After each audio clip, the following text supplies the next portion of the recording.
ઓફિસે આવતા હતા ત્યારે એ વ્યક્તિ એને તો હવે ભાઈ બી નહીં કહેવાય, કારણ કે એને ભાઈ જેવી મર્યાદા રાખી જ નથી. તો એની માટે એ જે વ્યક્તિ હતો એ અમે આવતા હતા ત્યારે અમને ઊંધા બહુ ખરાબ રીતને ખરાબ વાણી વાપરીને ગયો છે, ખરાબ શબ્દ બોલીને ગયો છે, જે અમારે અહીંયા બોલાય એવું નથી, કારણ કે એના જેવા નાલાયક અમે નથી. એવી રીતના બોલી ગયો છે. તો તે દિવસે બે થી ત્રણ વાર યુટર્ન મારીને બોલી ગયો છે.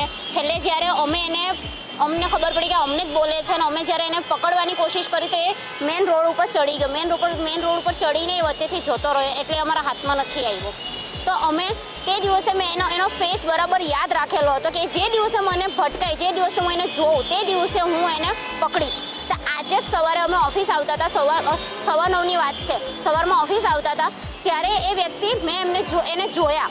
તો મેં મારી ફ્રેન્ડને કીધું કે આ એ જ વ્યક્તિ છે ને. તો અમે એને જઈને શાંતિથી પહેલાં પૂછેલું કે ભાઈ તમે તે દિવસે હું અમને બોલીને ગયેલા. તો એ અમને અમારી પર ચડી બેઠો કે હું નહોતો ને